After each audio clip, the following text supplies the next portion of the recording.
Hello and welcome to the Fisherman's Post Saltwater Podcast Series. This episode is titled Fishing the Fall False Albacore Blitz, and it's going to be featuring Captain Joe Tunstall, Carolina Traditions Guide Co. He operates out of Harker's Island, covers a lot of water, and we'll be talking about everything, the who, what, when, where, and how of artificial tactics for fall false albacore. I'm your host, Gary Hurley of Fisherman's Post, and Fisherman's Post has been serving the saltwater fishing community of North Carolina since 2003, bringing you fishing reports, fishing tournaments, fishing schools, membership content, and here in our latest and greatest chapter, the Fisherman's Post Saltwater Podcast Series, where we reach out to our captain and guide friends from up and down North Carolina coast, asking them to share with us their thoughts, their insights, their knowledge on how to catch more fish more often. And in this episode, I am joined once again by podcast co-host David Harden of Harden Creative Media. Hello, Gary. Hey, man. What is up? Well, we have longtime friend of Fisherman's Post and, one of our star podcast guests, Joe Tunstall. Joe's a pro. Yeah. And you know what that means for me? You can just take a nap. I'm going to go get a couple of tacos take a nap and come or back something. in like 30 minutes. I'm gonna be right back. That's good. I'm going to set them up and then go get some tacos or something. All right. If you start snoring, I'm going to wake you up. No way. I want to hear what he has to say. Okay. Yes. Before we get started, let's thank our sponsors. First up, Port City Signs and Graphics. Sabrina and crew, we love them. And that's their brand. Looks good. It does. Let's look at some signs.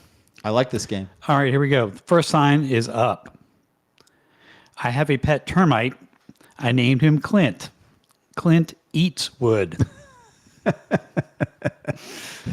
Indian River is pissed right now. I know. It's like Indian Valley. It's Indian Valley. I'm not sure which. I don't know Indian either. something. We've only used them about 50 times. I know, right? That's good. I like it. That's good. Here's sign number 2. It's a hanging sign for One Bell Bakery. You know what? They are talented. Port City Signs is that is a great looking hanging sign. What do you call that material? That's probably acrylic. That's probably acrylic as Yep. well. Shiny, clean, Yep. neat, not overdone. Good use of white space. You should get one for the Fisherman's Post to look like that. Where would we put it? Right over your head. Wait a second. We should get some signage from them for the podcast. Right. Wait a second. Yeah. All right. I'm on it. All right, cool. Mental note. So thanks to Port City Science and Graphics. Next up, Marine Warehouse Center. My friends. Let's watch your video. Matt with Marine Warehouse, excited to give you guys a huge update. We're now carrying Seabourn and Spider boat line. Of course, we have the newest models of Carolina Skiff, Sailfish, Sea Chaser, and Pan Marine. With over 60 boats in stock at a Wilmington location, let's schedule a sea trial and let's get you on the water today.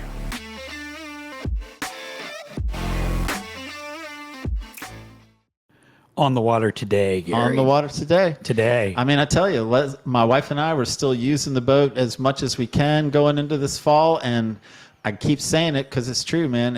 I'm on the water because of Marine Warehouse Center. They keep my very used boat not just running, but running tip-top and in good shape all around. Good stuff. I press buttons work. That's great. You talked to Terrell lately? I did talk to Terrell, and I tell you, you tell me. I'm going to tell you what he told me, and you tell me. You think he's maybe drinking a little bit? You think he's a little smoking a little bit? Or do you think maybe just the pressure of all this years of a successful company have beat him up a little bit? Okay, well, let me hear it. This is what he says. He's like, hey, Gary, what's another word for thesaurus?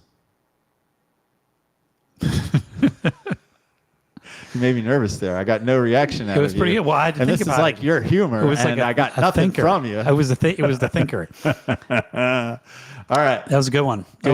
Good one, Terrell. I know what you're up to, Terrell. I think we all do. That's true.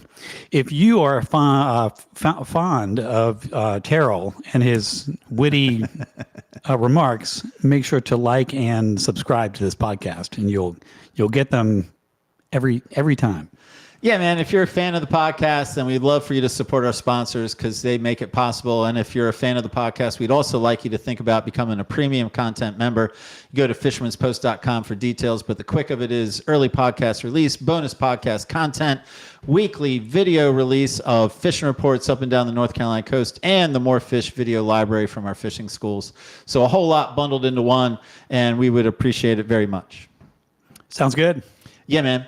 All right, so here's what I'm going to do. I'm going to go to Joe. I'm going to set him up, and then he's going to tell us everything we need to know about the fall faults Albacore Blitz.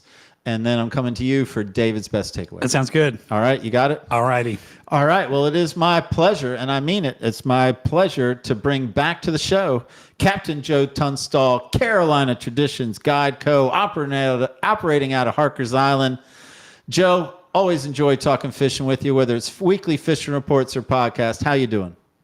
I'm doing great, Gary. I'm always honored when you tell me there's a podcast. I start getting excited, and I always enjoy the fishing reports, and I always look forward to the Fisherman's Post Fishing School. So I'm honored to take part in anything you invite me to do, Gary. Well, man, I appreciate it. I'm again, anytime we interact, I would say the schools are my favorite just because I get a hug from your mom. But other than that, man, I enjoy everything we do together. That's for sure. But, you know, as you know, no one gets on the show, and I mean no one, even Joe Tunstall, until they answer two questions. So, Joe, you tell me you're ready. I'll give you question number one. I'm ready, Gary. Hit me with your best shot, baby. Well, question number one should be an easy one for you, and that's the old standard. Man, why should David, why should anyone listen to anything you have to say about a false albacore? Well, you know, I don't know. I found this false albacore hat at the thrift store a while back, so I kind of figured I was a professional at it. All right. I'll take that. I'll take that as a yes, as a acceptable answer. And I know you're looking forward to question number two. I hope I didn't disappoint. I focused in on the word false and false albacore, and I want you to tell me, I got three for you. Are these fake or real headlines? Are you ready? All right. All right. Headline number one: NASA is installing internet on the moon. That's too crazy. It's got to be real. It is real. It's true. Good one. Couple in California named their baby with an emoji. That's real too, I think. That's false, actually. I don't think you can do it. I think you actually have to give them a name. All right, we're going to give name them an emoji. Last one. Florida debates lifting some child labor laws to fill jobs vacated by undocumented immigrants. Oh, God. That's a tough one, Gary. I'm going to take the chance of losing and go with knowing that Florida man, Florida story, Florida, all that reputation. I'm going to have to go with it. And you're right, man. It is true. It is a true headline. And that concludes false or true headlines. And now we get to the main event. Now we get to the content. And again, you know, you're going to tell me about the who, what, where, when, and how of artificial tactics for false albacore. But I guess, you know, before we get into the how-to, man, just brief me, man. Tell me a little bit about this albacore fishery in the Cape Lookout area. Oh, man, you know, I don't even know how far it goes back. I know that when I was a kid, we would troll for albacore on the way offshore, and we'd cut their bellies into strip meat and use them behind our sea wishes. So quite a long time. But as far as how we know it now, that at least started sometime in the mid to late 80s. And George Bush Sr. came here quite a lot, targeted him on fly and spin with his entire entourage right on through his presidency into the early mid 90s, somewhere in there. And I remember seeing him at least 3 years in a row, seeing him out there. We actually made a special trip to go outside one time just to see him and his entourage out there chasing false albacore. So when I say that we have a world-class destination for false albacore, I mean it. People come from all over the country and all over the world to come here and chase false albacore. So we really do have a world-class false albacore fishery. For me, it started about 20 years ago, chasing them on spinning gear, and then that evolved to chasing them on spin as well as fly. And for anyone who doesn't know, anything that's a sight fishing target, barracuda, whatever, I'm game for. But false albacore definitely have to be. Despite my reputation to catch speckled trout in a dirty mason jar, false albacore are probably number 2 in my book, aside from redfish. And this time of year, I'd say they probably border into number 1. But so I have a particular fondness for false albacore here in the Cape Lookout area of Carter County. Man, I love to talk more about Bush and the entourage because that seems like that would be a cool experience, a cool sight. But what I guess for the purposes of this podcast, what came to mind is, and I don't know if you know or but most fishermen seem comfortable theorizing. Why is the Cape Lookout area so good, such world class when it comes to albacore? Any idea? Well, I think it has to do with they've got a lot of studies going on. The American Saltwater Guides Association is doing some big studies on them, and there's a lot of great information out there now about their migratory patterns that we didn't have before.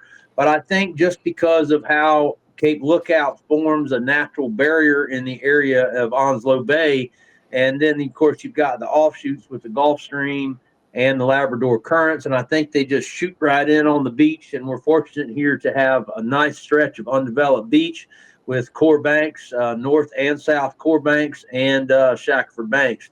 I think we're really fortunate to have that, and that definitely makes a difference as far as the natural habitat. So I think it's kind of a combination of things, but also geographically, just how it is around Cape Lookout, that we have albacore that migrate when they're on their way shooting up north this time of year.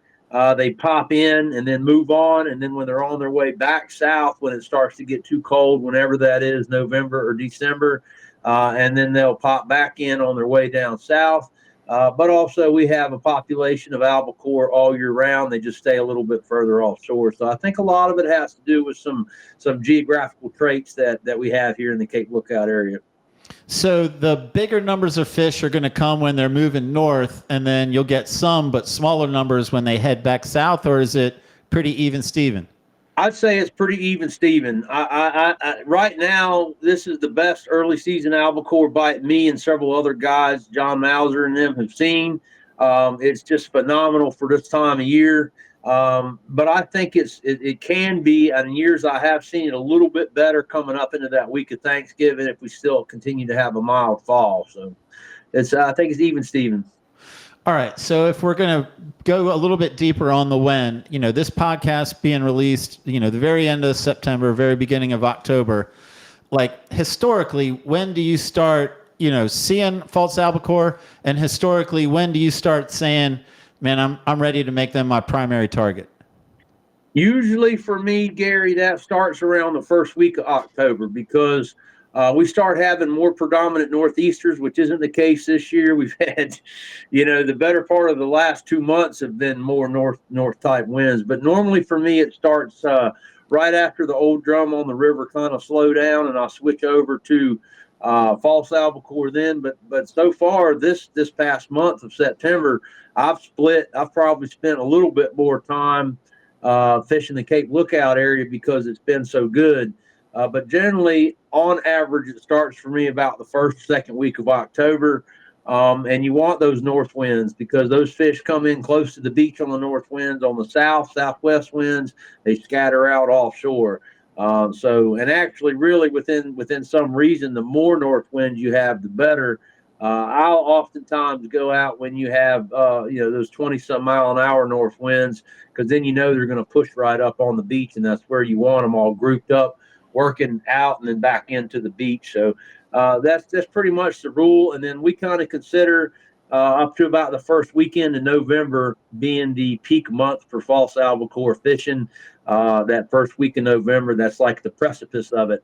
Although I have seen it go right on to the week of Christmas, which is a big moon there. So a lot of good fishing can happen that week of Christmas. So, I guess I'm trying to understand. I followed everything you said right at the end. I just want to know, so the peak of it ends in early November, or the fishery kind of ends in early November? I guess, when is it that, someone calling and asked to book albacore with you might say, I'm not quite, it's not that we can't go catch them. I'm just not positive we can go catch them. Okay, for me, normally I consider that the week of Thanksgiving. I consider the Okay. week of Thanksgiving to be like, I can't guarantee them that I'm going to find fish then. We consider the first weekend of November like the precipice as it reaches that point and begins to dwindle down then, which isn't always the case, but I'd say year in and year out for the last 30, 35 years, that's probably been about the peak of it. That's when it's at its best, usually the first weekend in November. All right, man. I'm gonna let you make the next move. Like we can talk about, finding fish, as in the where, or we can talk about what you like to put on the boat before you go out, or what you like to put in customers' hands. I'll let you decide, man. You decide the next direction. Awesome. Well, so we got the who out of the way. We know we're talking about false albacore, and we touched on the where. We're talking about Cape Lookout area, and that can run all the way, really, honestly, from Ocracoke down to Passpogue Inlet. So we've kind of got those things out of the way. And honestly, when you're starting to look for false albacore, you can set your rigs up to where you can transition to them. But generally, where I leave from out of Harker's Island, by the time I get to Cape Lookout in the morning, they're already going off, and it is tide dependent. Different times of the year, certain tides are better than others. I like a little bit on the incoming tide, but I've also done extremely well on the falling tides. Slack tides can kind of be tough sometimes for albacore, but not always. But if I was telling someone to start out, I would say you start out in Beaufort Inlet on the falling tide, or you start out in Barden's Inlet area inside the Bight of the Cape on the incoming tide or falling tide. And last year, other years too, but last year we caught them eating everything from very small ballyhoo, greentail shrimp, mullet, all different varieties of anchovies, silver sides.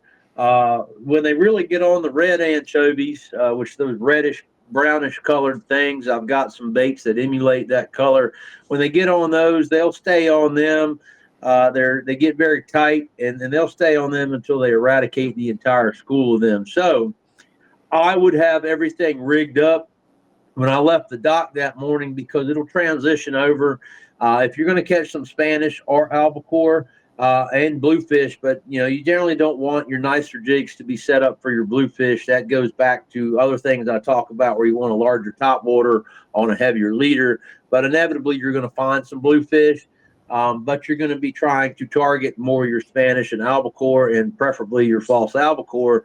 You're going to want metal jigs or something of that nature to target them. So you kind of want to be set up right off the bat.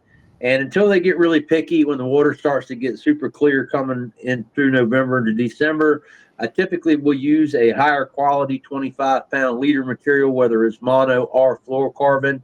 I do like the diamond, or I also like Yozuri and stuff like that. But a good 20 or 25-pound fluorocarbon. False albacore do not have teeth, so you do not have to worry about them cutting you off. But oftentimes, especially early season, they'll be with Spanish and albacore will be together with a few bluefish mixed in. So to answer that question, Gary, I try to go ahead and be ready for my albacore when I leave the dock, because oftentimes by the time I start getting out around the Cape or actually cross the technicality of where Barden's Inlet is, which is the east end of Shackford, in line with the lighthouse at Cape Lookout, that's technically, once you cross that line, you've crossed into Barden's Inlet and you're in ocean water. And a lot of times they'll be right there where the ferry drops people off on the east end of Shackford, and they'll also be up in the inlet. And I've fished them all the way up in towards the east end of Taylor's Creek. I've actually been drum fishing in grass flats inside marsh areas, and we've caught false albacore on gold spoons like you would throw for redfish. That's usually on higher tide cycles, but they can be anywhere, really, absolutely anywhere.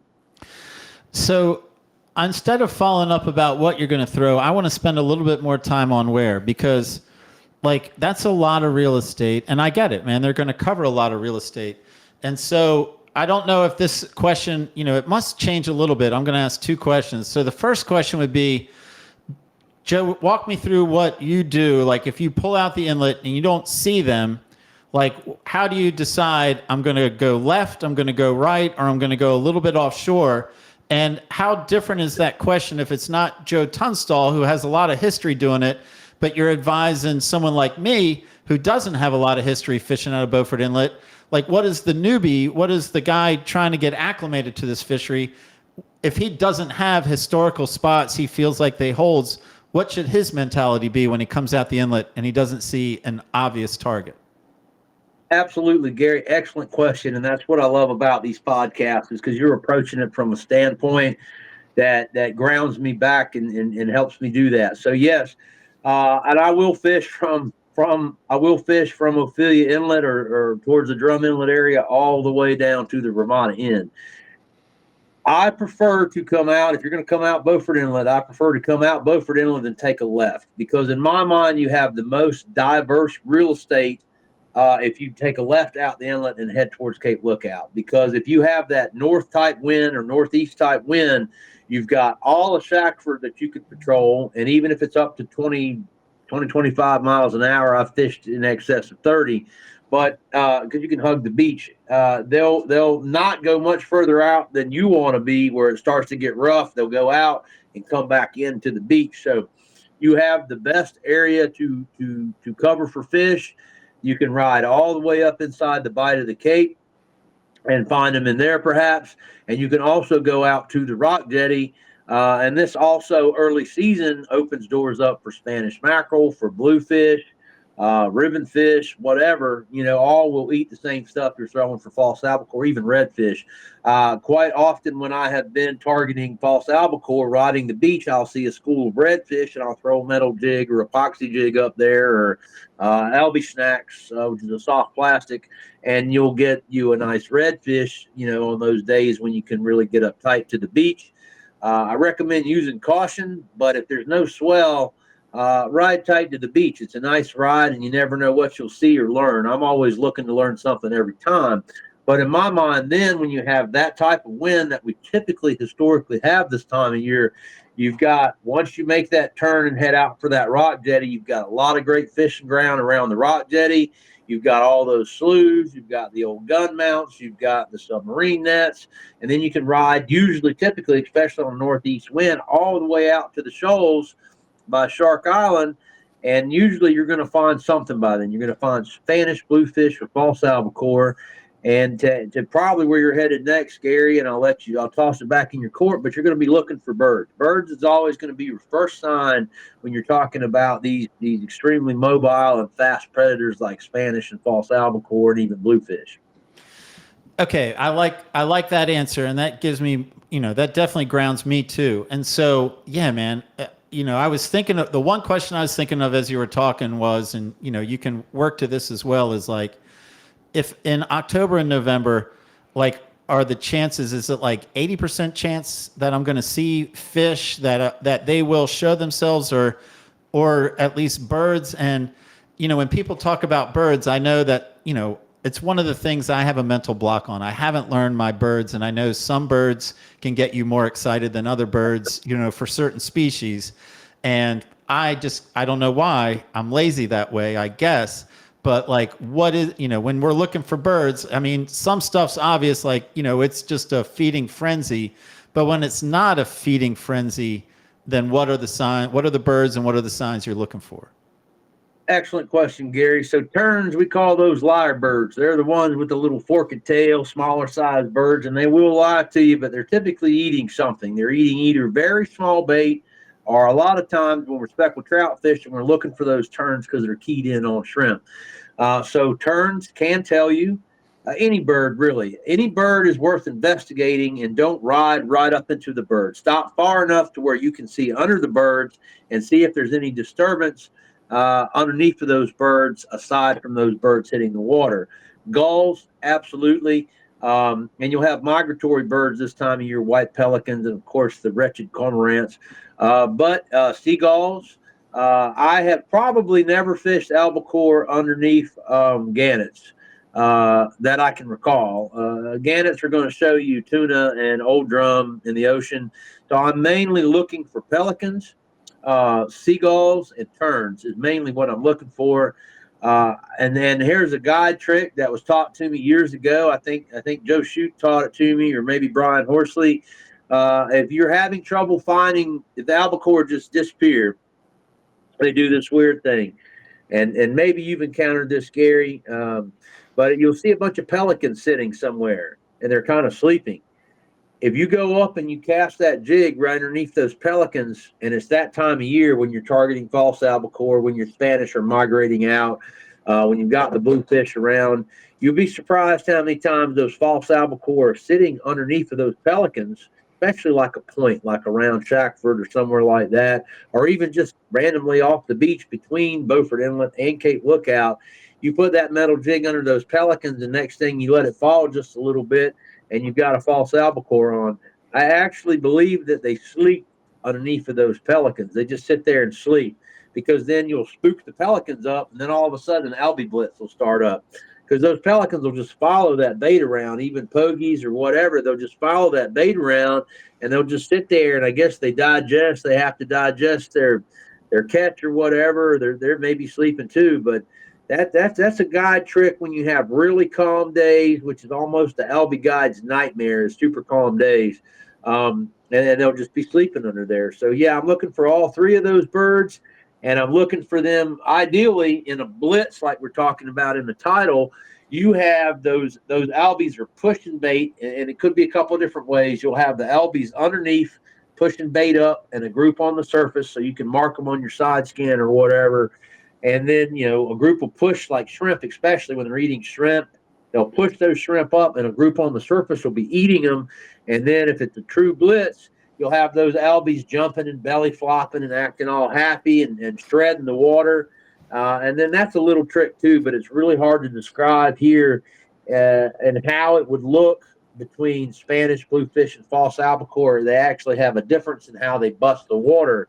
An Albie will usually make a very quick and aggressive, causing a long splash, to come out, so it's a different looking splash in the water. But anyway, they're feeding, they're blitzing, they're belly flopping, they're jumping out, and then those seagulls will be tight to the water, following, they're pointing in the direction that the false albacore are moving. For the people who don't have the osprey eyes, like I get known for, and you can't actually see what direction those fish are moving, that's another important part, is you want to put whatever you're presenting to them, a soft plastic, a jig, a pencil popper, whatever, you want to put that ahead of those fish, and then you kind of learn how they're moving. But also the birds will tell you that. The birds are dipping down, and there'll usually be a lead bird at the front of that school of fish, and that bird will be pointing in the same direction those fish are moving. And so a lot of times people make a couple of mistakes. Number one, they don't manage their line correctly, and so when they let that jig hit, they don't close the bail as soon as that jig hits the water. And so what happens is they're feeding on the surface, and that jig drops down below where those albacore are focused on, or they throw where they saw one pop at 45 seconds ago, and those fish are already gone. These fish can turn 180 degrees, swimming 35 miles an hour in half the length of their body, and they can cover 200 yards in no time. They can come up here, and then they're 200 yards away. So trying to stay upwind or up current, or both of that school, is very important, and trying to figure out which direction they're moving to anticipate where they're going is also very important. My buddy likes to call it skate to where the puck's going, not where the puck was. So yes, I'm watching those birds heavy, and there is a condition where the birds aren't showing you that. Sometimes the blitzes are so crazy the birds haven't made it to the blitz yet, but there's another condition of feeding albacore that we call sipping, and that's the hardest. Even a lot of guides can't find sipping albacore, and you'll see that a lot more on calm days. And it's really, they just kind of come up, and it's just it's not a big splash. It's just you kind of see the head of that albacore, the nose, their little pointy nose, and maybe some eyeballs, and they come up and they just, and a lot of times then they're eating a specific type of anchovy, or they're eating shrimp. A lot of times when you see that sipping, and you have the same deal, you have a group of albacore pushing bait up from the bottom, and another group just kind of sitting there sipping the shrimp up, because they don't have to expel a lot of energy to chase them. All right, man. I loved everything about that talk. I like the guide trick about the pelicans. No, I'd never heard that before, but I won't forget it. That's a good one. And everything you just shared, So now a couple of thoughts come to mind, and this was one a question I was sitting on anyway when we're talking about finding fish or cruising down the beach line.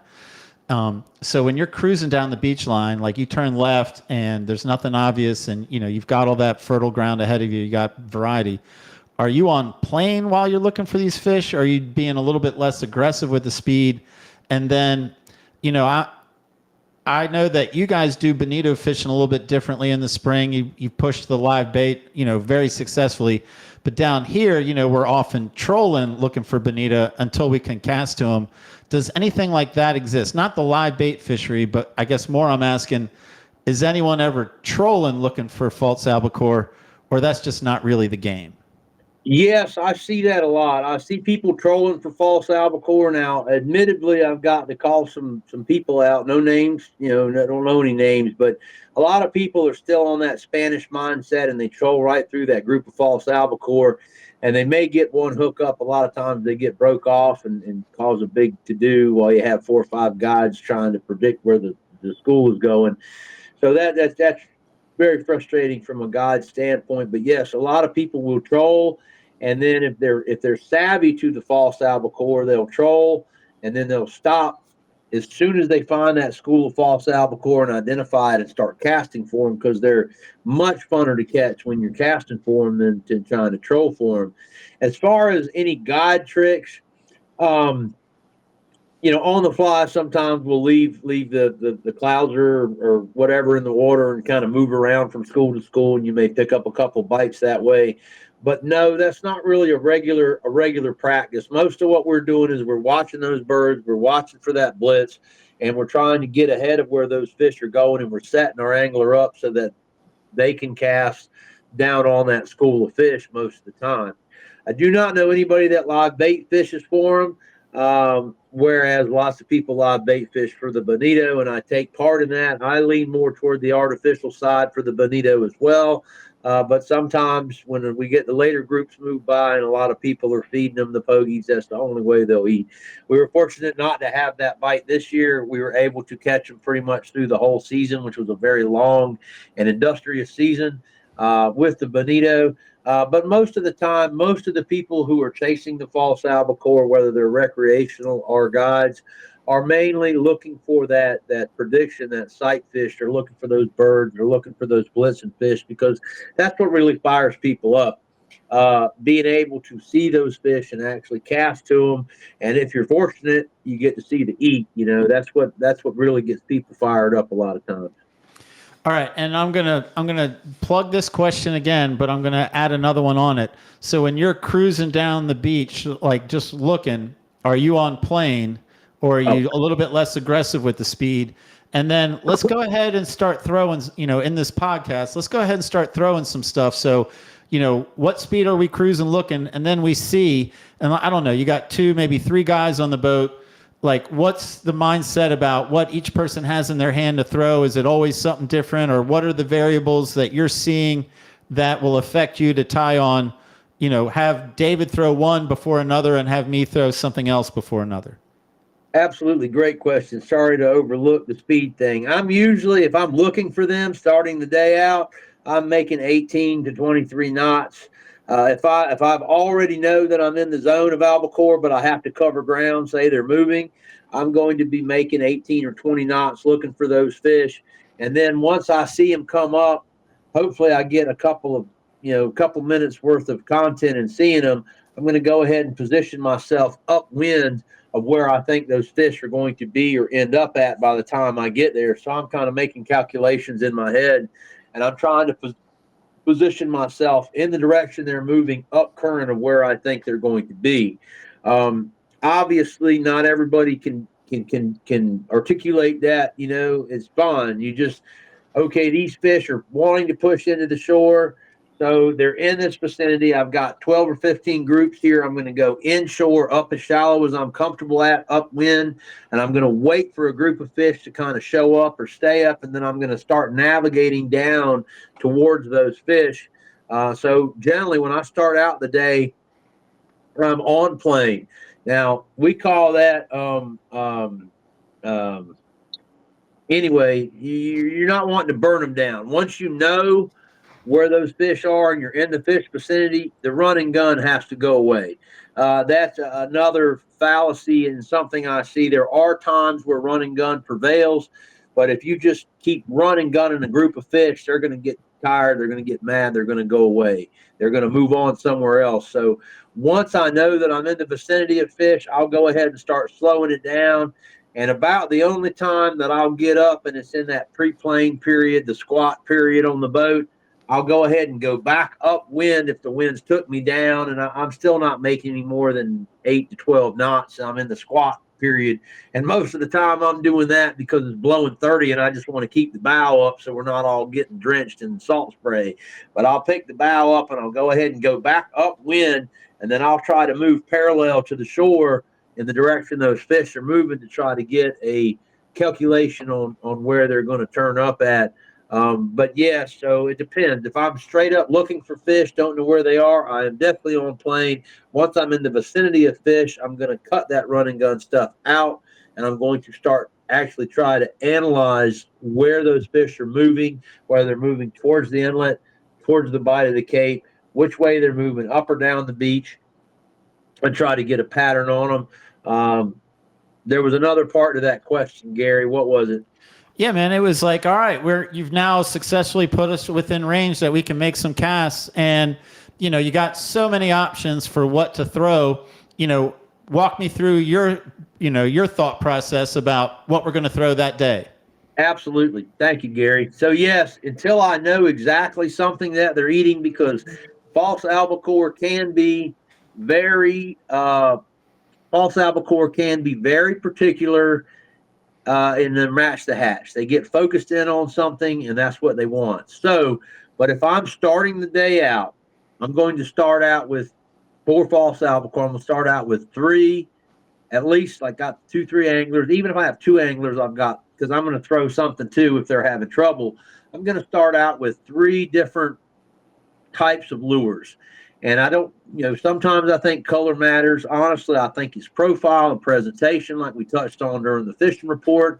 So I'm going to start out. I like my Albi snacks, which are a soft plastic. I'm going to start, and I didn't hook this one up because I was going to show something. If you turn these things, and you may not be able to catch it on camera, but if you hold them straight up and down and you turn these things, you can kind of see that they have a certain shape. Now, that really matters if you're going to hook them weedless, okay? But I don't use the weedless much anymore, even though it works very well. I basically use a 1/4 or 1/2 ounce jig head. So I'm going to turn this thing, and I'm going to see where it goes. We can get a little more technical on that anyway, but this is a rather large pattern that you see here. And they also have it in several colors. This atrocious bubblegum pink. And then sometimes I'll use, like, you don't have to buy the LB snacks. I use the Little John's. Slayer has one called the SSB, the stick bait. No, you're going to want white, pink, and something natural. If you're going to go with the soft plastics, you can also use the small jerk shad pattern of the indestructible baits, which has slipped my mind right now. But anyway, the TPE thermoplastic stuff, those work as well. So I'm going to have usually an Albi snack's going to be on one. I will not always have a little tiny on. This is a very small jig here, metal coated in epoxy. But if they're eating very little stuff, I'll have that on. But I like to have 3 different patterns on if I'm starting the day. I usually have a large soft plastic, usually some sort of standard size metal jig or epoxy jig on. I'm not overly, I have some favorite colors, but I don't think color really matters. And then here in the last couple of years, this is one by Hoagie called the Surface Eraser, and it's just an epoxy molded pencil popper. And all of these things, you're going to want to rip them. And so I'll have usually those 3 things tied on to see what they want to eat starting that day out. Now, if I'm consistently getting one angler to have an eat, and I'm pretty sure that it's not his style of fishing, but, I've got all 3 guys, because usually on an average charter, one guy's doing good, the other 2 guys, and I'm trying to encourage this communication where these guys are figuring out. I'm asking him, what did you do? Or if the bite was right as he was lifting it out, then I know he sped up. Did he let it fall a little bit? What? So after I've analyzed the style, the presentation, then I'll switch to what he's actually throwing, and I'll go ahead and tie a second one on, and I'll see if that works. And then if that's consistently working, sometimes I'll have one angler, because these ride just under the surface and they can produce an extremely aggressive bite, these surface erasers here, which is great for bonito and Spanish as well. You just got to watch the bluefish. But anyway, and then I'll start switching unless I have one angler who got an eat on something like this and wants to keep that eat going, because this is explosive, these things. So yes, I'll have 3 different things tied on, unless I'm really, really confident that one thing is working. But in which case, then I will switch to the closest comparison of what is working, whether it's size, profile, or weight, whatever, and we'll go ahead and start adjusting our tactics there, Gary. And are you an advocate of, casting from as much distance as you can to reach the fish to, like, I think of like red drum topwater. I mean, ideally you're, almost out of range, but not out of range, just to, be as little present as possible? Yes, sir. I do try to attack these fish as well as many of my fish from a great distance. Yes. Ideally, once I assess my client's ability and the conditions for the day and what we're throwing, I would like them to be able to have the capability. Of course, you know how albacore is. They can be 200 yards over here. They can be right next to the boat. When it's good, they'll be all next to the boat, because the bait will actually come and hide under the boat for shelter. And when you get good, comfortable false albacore or even Spanish, they're coming underneath the boat eating, and then it's easy. The only hard part is figuring out how to make a good cast and present it right next to the boat. But yes, I like them to cast about 15 or 20 feet past the school of fish, which, something like this, and how I set my rods up, which are 8 to 17 or 10 to 17 pound rods, 4,000 class reels or 3,000. Depending on the build of the reel. And I've just switched to all 15-pound braid. You can throw this thing 100 feet plus. It's just solid epoxy, basically more or less is what it is. So you can cover great distances with almost all these lures, and even the soft plastics, the Albi snacks. If you have the wind to your back with a 1/4 or 1/2 ounce jig head, you can throw those great distances as well, because this is a very solid, soft plastic. It's not a thermoplastic design that folds up in the wind. It turns and throws like a bullet. Very aerodynamic. Throwing into the wind will knock you down 40 yards or so at the most. But I try to set up where my guys can make nice long casts past the school of fish. And that way, by the time they get into the fish, they're dialed in. They know what they're doing. They've got that lure in the right spot. They've got the presentation right, the reel speed right, and they're watching those fish, and they can be expecting the eat that they're going to get. It's an anticipation thing at that point, and being prepared. So, yeah, I like to try to attack from a distance. Yes, sir. All right, my next question. It seems like I'm setting up a lot of my questions. So I know that you do fly fishing for albacore, and I want my crowd to know that you do fly fishing for albacore. And actually, it'll be the topic of our bonus content that we're going to do after this public podcast. I'm saying that because I know that's going to be one of your answers to my next question, but I want you to focus more on the guys who don't have fly as an option. And I think people who have done it, maybe not the newbies, but people who have done it, we've been out there and we're seeing fish and they seem to be active. But man, no matter what we do, we're struggling to get a strike. We're struggling to get a bite. And I guess that happens to you as well. Yeah. And so what do we do when it seems like we're doing everything right, but we're not getting purchase? Great question. And yes, I struggle with that too. Elbies can get very ADD about what they're eating, it seems like, And so there's a couple of different theories on that. Number one, throw something radically different out, like something that's bubblegum pink. And I have seen that work. That's why, like they call it the Tutti Frutti or whatever, where it's pink, silver, chartreuse, something of that nature. So the first thing to try is throw something out that looks totally different than what they're eating. That's the easiest thing to do. The next thing to do is try to match the hatch. If they're eating the fry, or what we like to call snot with eyeballs, they can be very tough. Spanish can be very tough too. So that's when these little tiny guys. This is one of my favorites by Hoagie, and I just don't even have any reference like this. You see how long this thing is? It's like an inch and a half. Yeah. And then there's this little guy here. They call their guide special. They call it the bunker or whatever. And you see, he's rather small as well. So that's an option. Another option is you tie a double rig on 25-pound leader. And I didn't bring one in. It wouldn't transfer very well. Maybe I'll brush on it when we get into our seminar coming up at the Fisherman's Post Fishing School.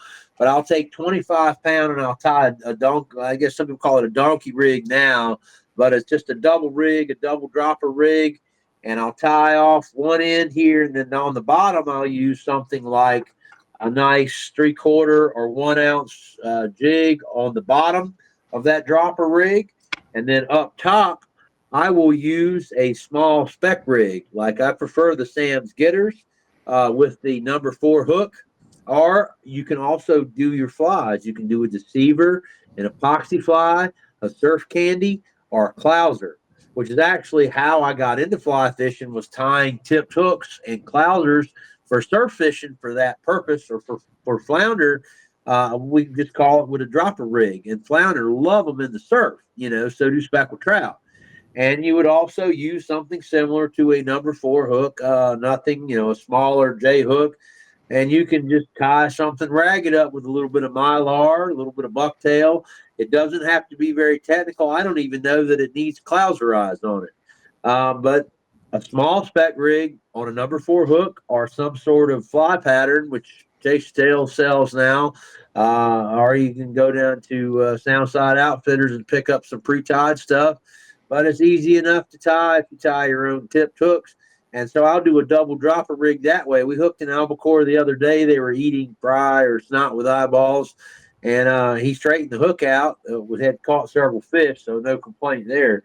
But that's an excellent way to try, and a lot of times that will get you the bite. If something totally different than they're eating that totally stands out doesn't work for you, and you have to match the hatch, always carry some spec rigs in your jig box, which I always have spec rigs this time of year anyway, in case I have to stop and catch some sea mullet or something like that, or tying a double rig like that for that exact purpose. But that's an excellent trick that I learned at Chasing Tails with the spec rig years ago. So it's definitely got to have some spec rigs on when you encounter that. All right. Now let's go back to Albacore's success. They're cooperating. I guess my question there is, what do you say about setting the drag? And is there any hook set? Is there anything you instruct your anglers to do to be prepared to react in a certain way? Outstanding question again, Gary. So I don't like people messing with the drag. I've got the drag set at probably about 8 pounds. Most all my reels, I don't fill them completely up, but they've got 150 to 260 yards of 15-pound braid on them. And I'm pretty confident if I get one that's a real drag screamer, we're just going to run him down. If I'm double hooked up at a time, there's usually not both fish are doing that. They're going to want to try to stay with the school. So I'm going to be able to move in the direction that the one drag screamer is moving. Yes, you want to have your reels in good shape. You don't want to just go out there with a trout reel for several reasons. Number one, we don't just want to kill these fish because we have to fight them for 18 to 20 minutes. So you need something appropriate for that. But also it's just a lot funner when you can get them to the boat in, 8 to 12 minutes in a reasonable amount of time and get that fish released. They like to swim. When they stop swimming, they die. So they like to swim. So you kind of need to be proficient in how you handle them. So having the right setup is good. But I guess I don't check them with a scale, but about 8 to 10 pounds of drag, just enough to where I can kind of get a wrap and pull it off of there. And I don't like messing with the drag unless I really get one that's particularly aggressive on there. Most of the time, that fish is going to make his run, and then he's going to start coming back to the boat, and then he's going to get around the boat, and he's going to do these figure 8 things like that around the boat. And as long as there's no shark right there, you're going to be okay with that. and then I'll just kind of have either my angler walk around the boat, or if he's up on the forward quarter, then I'm just kind of moving the boat in a circle around the fish until he kind of wears out. So yes, I don't mess with the drag on there. They're going to peel that line out. They'll make with a fly rod, they'll have you in the back end in under a second, 2 seconds easy. With the spinning rod, they're going to have 100 yards of line out there pretty quick. So you don't want to go out there with your favorite backwater trout setup by any means. 8 to 17 or 10 to 17. Something of that nature, a good 3,000 class reel, a good 4,000 class reel. And I've used 20-pound braid before, but really 15 is sufficient. That's all you need is 15-pound braid. And I prefer capacity over size, because I think I've mentioned before, 15-pound braid, if you can eliminate any abrasion, damage to the line, it's like 33-pound break strength in ideal circumstances. So, like I said, I go with that capacity anytime. I think I got lost in your question there, Gary. Get me back on track. Man, I think you answered the question. I think you took care of, my 2-part question. And we're coming to the end of the podcast. We're running out of time. And this was the thought, again, like finding fish is, just one of the things I've been focused on more with the podcast or just my own fishing in general. And so I'm wondering, with this albacore fishery and with it being a sight fishery, does it give you any real advantage to get out there first thing in the morning? Does that any advantage? Or what about dusk when things quiet down? Or no, you want to have some sun up there that's going to help wake them up and spot the fish?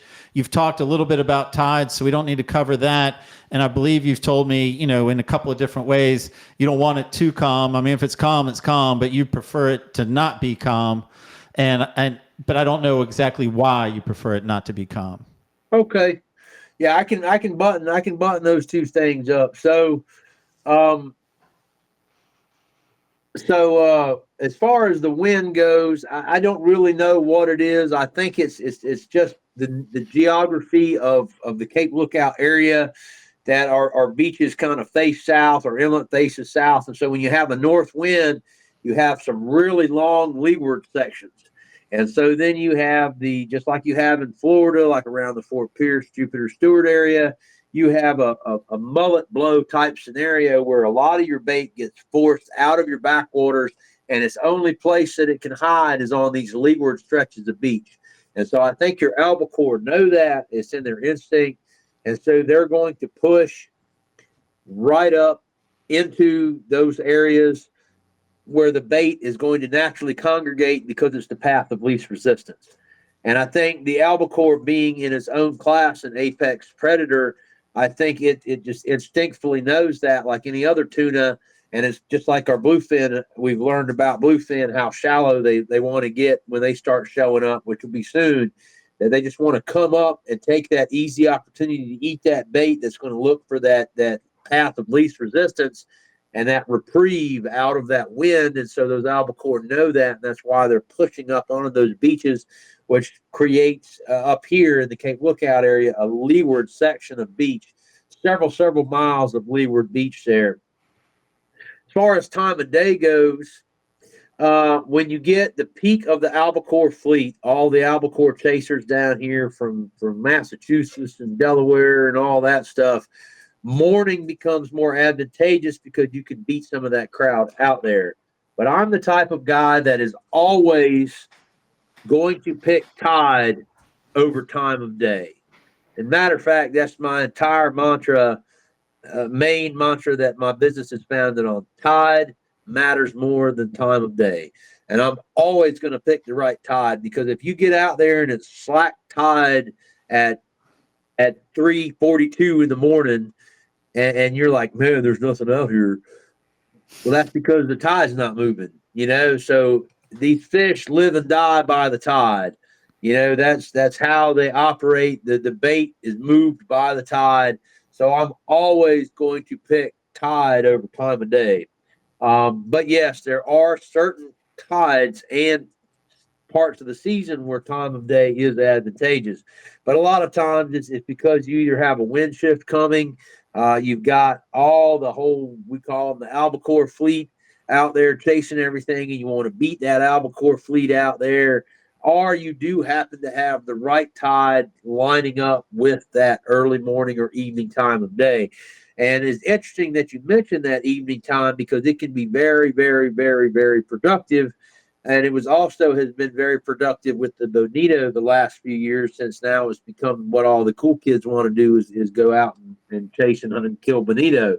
So the evening has been very productive and can be in nature with tuna, because they're going to come in and get that meal before they do whatever it is they do. I like to think that they go inside the sounds and the inlets, and that's where they go and sleep for the night, or they'll go ahead and push back out and migrate depending on we have weather coming or what, but I have been out quite a few times, and it seems like, especially later in the season, those fish are like waking up and coming out of the sound and hitting those inlet type areas. That's just a theory. I don't have any proof behind it, but I feel like those fish seek refuge from the predators above them around those points in shallow areas. So yes, time of day can matter, but for me, it's always going to be tide over time of day. Captain Joe Tunstall, we are at the end of this very informative podcast, and you have me as excited as a podcast has had me for this fishery coming up. Man, I appreciate all the information you're willing to share.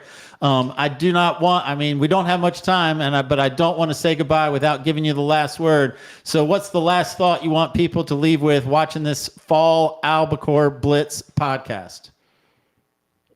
If you haven't done it, get out and do it. And the other thing is for the love of God, don't troll through a school of albacore, troll around them. And the other thing is put the run and gun tactics away.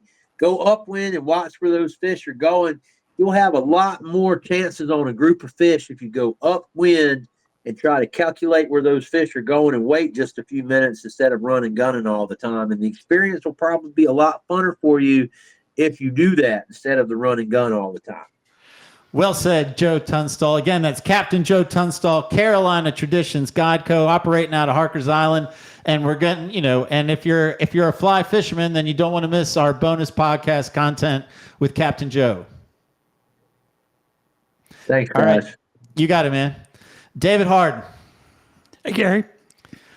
That was like a fishing school. I know, man. It was great. It was. It was great. It was great. He's great at answering questions. Yeah. So what stuck with me was what he was talking about at sort of the beginning, sort of finding the fish. Look for the birds. Mm-hmm. And you can look for terns, pelicans, and gulls.